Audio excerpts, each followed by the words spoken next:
Hi, I'm Sam, and I'm here with Yesenia. And this week, we'll be touching on what's going on with the Obama Library. What is up with Jussie Smollet? And is Bernie throwing his hat in the ring again? This is On Now.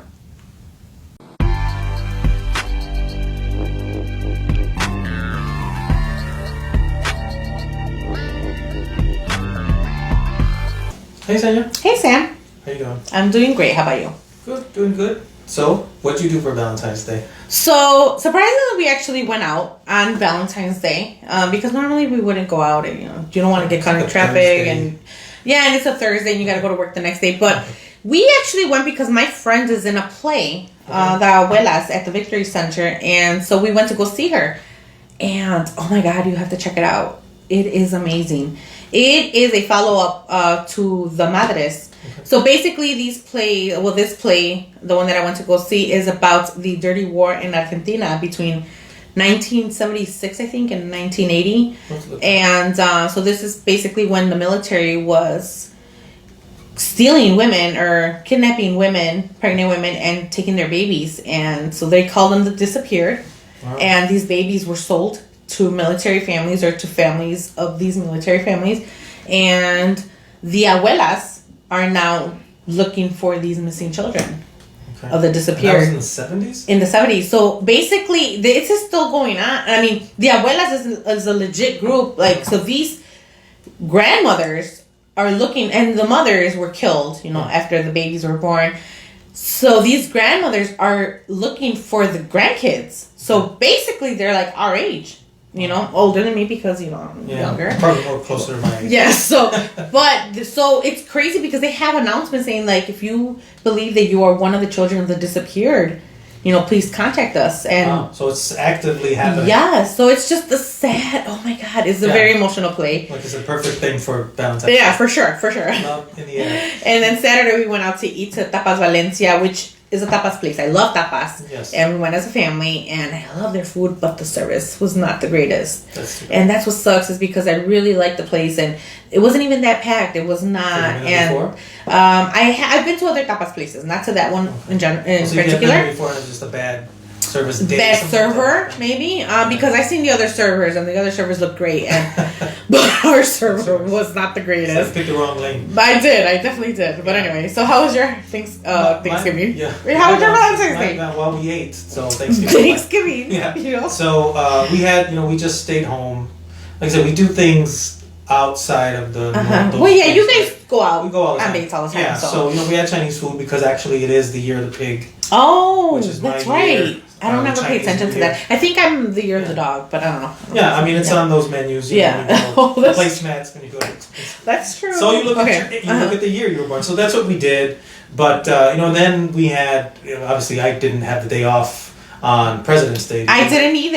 Yeah, so which, by the way, Happy President's Day, President Obama. Right. We miss you. So, so on President's Day, I actually got to see. I went to go see Gary Sinise. That's right. Yeah, he had like an event at Steppenwolf, right? Yeah, that's right. So it was just him and a person, and I wish I would have written his name down. Perry. His last name is Perry. This is Gary Sinise and this other individual, a couple of other people, actually started the Steppenwolf. See, I didn't know that. Which I didn't know that either. Right? That is amazing. Amazing. Yeah, they have a Tony. Like in 1985, they were awarded a Tony because of their work in bringing this theater to the community. Wow. Which I wanted to. Obviously, I was very interested in how they started it. But the interesting thing, one of the biggest things that Gary Sinise has been up to lately. Obviously, he's an actor. If you don't know, he was in Forrest Gump. He was Lieutenant Dan in Forrest Gump, and A Few Good Men. A Mice and Men. A Mice I'm and sorry, Men, yes. A Mice and Men. He was George. Yes. Right, George. Yeah, Malkovich was Lenny. That movie makes me cry. Yes, it's a very sad movie, but very talented guy. He's a musician. Come to find out, because again, I don't really follow live. So this thing was an hour of him talking about his journey in writing this book. So we have a book. Thank you, Gary. So we have a book, and obviously I am a veteran myself. But the thing about Gary Sinise is that he's got all of these organizations that are specifically for veterans. And I would say any veterans out there, check out GarySiniseFoundation.org. Amazing things that he's doing. In particular, the veterans that have been drastically disabled. I'm talking about all limbs. There was actually a veteran there, and I just thought about my time in the military and how it's said that, when you sign those documents, you sign up for your time in the military, you're basically giving your life, you're putting your life on the line for the 4 years or whatever time you're in. Had I joined on September 1st, 2001, I would have been in boot camp coming out going to war, so there was a young man who had no legs, and I watched him twist his hand off to put his jacket on. So the fact that Gary Sinise is doing so much for the veterans, it was a big thing that I did not know that he was doing. So definitely look it up. And he does have a new book out, Grateful American. It's called A Journey from Self to Service. Well, when you're done with it, let me know. Let me read it, because I'm in a book club, so I would love to be able to present it to our book club and definitely do that. Add it to the list. That's a good idea. Definitely do that. Well, that's nice that you did something on President's Day. I didn't do anything. I was at work. Well, speaking of President's Day, we have a local election coming up. Obviously, I know. I can't believe that's already a week. Early voting is going on, guys. So if you haven't voted yet, get out to vote. Right. You can vote at any one of the 51 locations, the early voting locations here in the city of Chicago, no matter what your address is. Does it still go through Saturday? Yes, Saturday and Sunday. I believe Sunday too. No, I don't know. The libraries, I think, are closed on Sundays. Are they? No, they open on Sundays too. Yeah, so early voting, and I think early voting might even take place until Monday in certain locations. Okay. So either way, I know for sure till Sunday. We'll post it. Make sure we've posted it a couple times. We'll post it on again. Get out and vote. There are no excuses. You need to vote. Right. I know we've been hearing a lot of complaints, especially in this area, in this neighborhood, about the services not being taken care of, about the businesses being closed down within the last couple of years, and about the bad administration or bad leadership that we had in the last couple of years. Well, get out and vote then. Right. You need to go out there and make your vote count. Every vote matters. And the votes count too. If you think she's doing good, our current owner is doing a good job, go out and vote for her. Exactly. Also, don't sit back and not vote. Because exactly. The mayor's position, I think, is more important, obviously, for us. Yes, that is a free-for-all. As you can see right now, I mean, we can see the city surfaces that are installed everywhere in the city of Chicago. I mean, we have potholes everywhere. I think it's like you're literally driving around and trying to drive in an area. In particular, in our neighborhood, it's like as you're avoiding road close signs and construction signs of areas that are no construction. So there was a pothole that actually made the news, right? Because again, on 130th, it made the news. They were talking about the potholes were swallowing up cars or whatever. So it's crazy because your car, you're driving, you have to worry about that, and then unfortunately because of the salt that's being thrown, because of the snow, you have all these potholes, and then your car is dirty, and then it's just it's winter. It's winter. Like today, it was sunny. For what? It was like 20 degrees. But, obviously we have so many people running for mayor, but we have some new people. I know. Well, new/old, for mayor or for... New/old for the president. For the president, because I was new/old because... The mayor of the country. Bernie just threw his hat in the ring. I'm not a big Bernie fan. I never really felt the burn. Yeah. Me neither. But, at the same time... He's a very popular candidate, so I'm hoping that Joe Biden might decide to. I'm not opposed to things that Bernie Sanders thinks of or what he believes in. I think part of it works for the me. Whole extremist thing. Right. Anything that's any extreme. It's just we have an extremist now in the freaking seat now. You need another one, just the other opposite direction. Right? Polar opposite. But for me, it's just I was hoping. I was actually happy to see so many.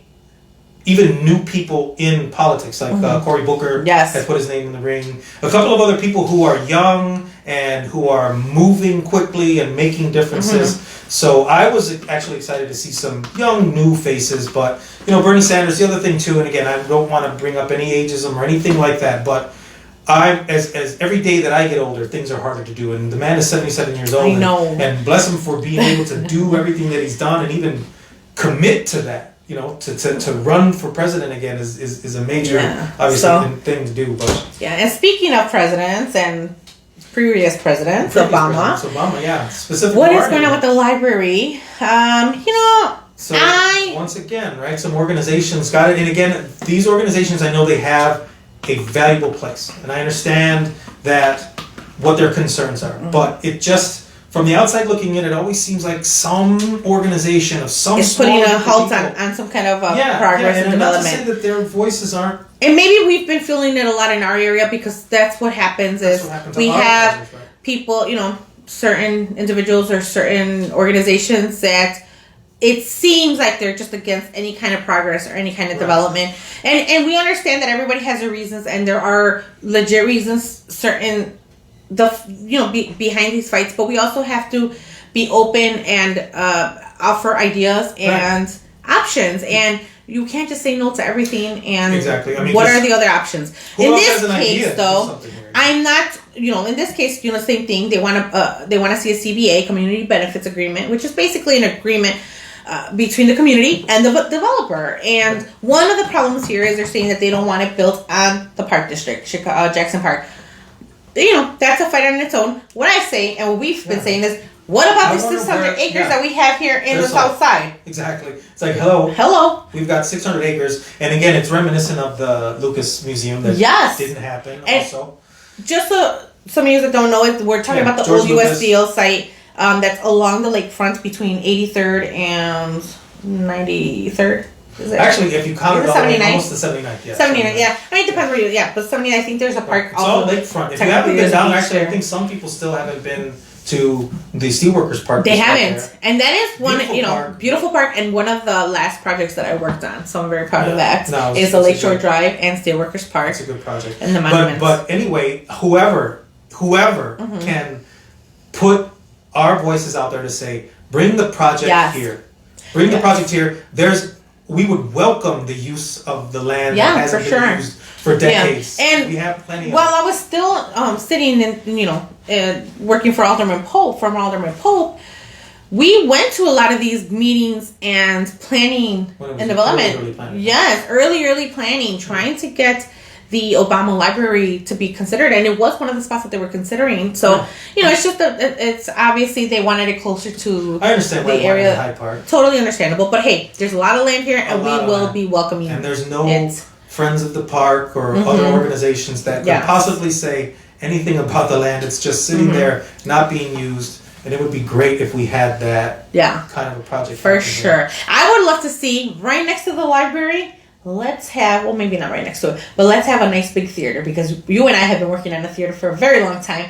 Production company, let's get it started right in the land, because, that's what's in right now is the arts and entertainment, and we have a lot of artists here in the community. We have a lot of talent here in the community. Yes. I have seen a lot of local talent working with me on Empire when I've worked on Empire. Yeah. So right, I wanted to ask you about that. Only because of your experience. Let me see, because some people follow these kind of side stories a little too much, but for yourself, you actually, this person, Smollet, right? His last name is... Yes. Oh, Jussie, yes. Yeah, this whole story. I mean, you actually worked with him, I right? have. And, I will start off saying that when Jussie Smollet, he's one of the cast members of Empire. He plays one of the main characters on the show. I worked a couple seasons on Empire, and I will say that he was one of the most welcoming. He right away, very, affectionate. Hi, how are you? Hug, everything. Nice. Very, very great guy. So, of course, when I heard the story of Jussie Smollet being attacked, I did not question it. I believed it. I believe it. That's how it was. You don't question it. He's a victim. This is happening. Yeah, especially the subject as to why he would have. Exactly. The hate crime that I believed. The whole MAGA thing, to be honest, when I first heard it, I'm like, well, what is that? For a second, I forgot what it meant, just because I don't hear it that often around here. Right. You don't. Yeah. You really don't. So, that part... Making America Great Again, in case... Yes, Making America Great Again. If you don't know what it meant, if you don't know what it meant, you're on our side, I think. But I didn't. Obviously, but at the moment, I didn't think about it. So, now the story is... obviously you've been hearing turning around. Yeah. Now what we're hearing is that two Nigerian brothers who also worked on Empire. I've never met them myself, but I guess they were extras on the show. That's how they met Jussie. That they were paid, according to them. This is according to them. They were paid by Jussie to orchestrate this whole thing. because he was upset about a hate letter that he received a week ago that didn't get too much attention. He tried to, yes, and nothing really happened. So he was upset about that, and he tried to orchestrate this, and it's unfortunate. Which I can see. Here's the thing: is I'm not saying that I'm okay with this at all. Right. I can see where that would upset him. The fact that it didn't get any attention. The letter, maybe he did feel he was worried for his life. Maybe it's something that really, really. Or maybe it's something that he's been getting a lot. Maybe he has had hate crime. It's not. I mean, we've all, as a person of color, you get a lot. You feel it, you sense it, you hear it. People are very open to the things that they say to you. Nowadays, it's just anywhere you go, you hear it. So I'm not saying that he probably hasn't experienced something like that, but you still. You can't do that. I pray to God that this isn't the case. It jeopardizes legitimate victims. I mean, people are already. We just went through the whole Supreme Court. Yes. Oh my gosh. Yes. And when a victim has to prove themselves, I don't. It's all a touchy subject. It is very touchy because as a victim, when you're a victim, you right away feel like you need to prove that you're telling the truth, and it shouldn't be like that. It should not be like we should believe victims. I don't care what happens with this case. Please, people, give the victim the benefit of the doubt. Right. Believe them first. Right. And that's what it should be. Make sure to remember that it's everything else is innocent until proven guilty. On the other side. It's so hard. That one's the hardest one to do. Yes. But other than that, I think we had a pretty good week, right? It's been a crazy week with the weather, and the snow and the cold and the worm and everything going on. Elections, of course. By this time next week, we're gonna know. If we have a new by this time next week, we have a new elected alderman-elect, or if we are going to go into another 4 years of the same administration. So remember, everybody, get out there and vote. It does make a difference. Every vote matters. Don't forget that the last election was decided by 20 votes. Yes. So and no matter who sits in that seat, we will make sure to hold them accountable. Sure, hold them accountable and make sure that we get the services and the leadership that we deserve here in this area. In this 10th ward of Chicago. Yeah. So don't forget, everybody, if you have anything that you want to kind of correspond with us, it's info@ontnow.com is the email. Email us, comment us, message us. We are on Instagram. You can find us on ONT Now Pods. We are on Twitter, ONT Now. We are on... We have a YouTube channel. On everything. Too. Yeah, we have a YouTube channel as well, ONT Now Pods.